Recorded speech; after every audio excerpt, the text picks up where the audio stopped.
In this video, I'm going to show you exactly how to give access in Google Calendar, step by step, so you can share a calendar with the right personal team in just a few minutes. Whether you want someone to view events, make changes, or help manage your schedule, this process is simple once you know where to click.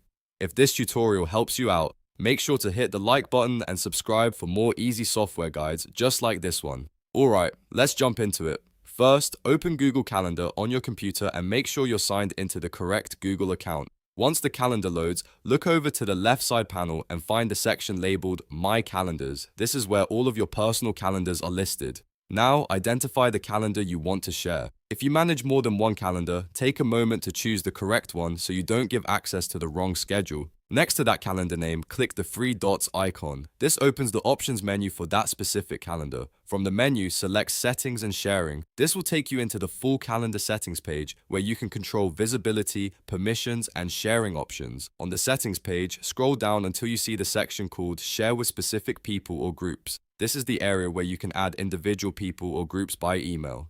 Click Add People and Groups. A small box will appear, and this is where you can type in the email address of the person you want to share the calendar with. Make sure you enter the email carefully so the invitation goes to the right account. After adding the email address, you'll need to choose the access level you want to give them. Google Calendar usually lets you decide whether the person can only see free or busy times, see all event details, make changes to events, or manage sharing permissions, depending on the level you select. Think about what this person actually needs before choosing, because giving someone more access than necessary is not always a good idea. If they only need to check availability, keep the permission limited. If they need to help schedule or update events, give them a higher level of access. Once you've selected the correct permission, click Send. Google Calendar will then send an invitation to that person's email address. After they accept it, they'll have the level of access you assigned. And that's it. You've now successfully given access in Google Calendar. This is a great way to share work calendars, family schedules, project timelines, or team planning calendars without sending everything manually. If this video helped, don't forget to like, subscribe, and turn on notifications so you don't miss the next tutorial.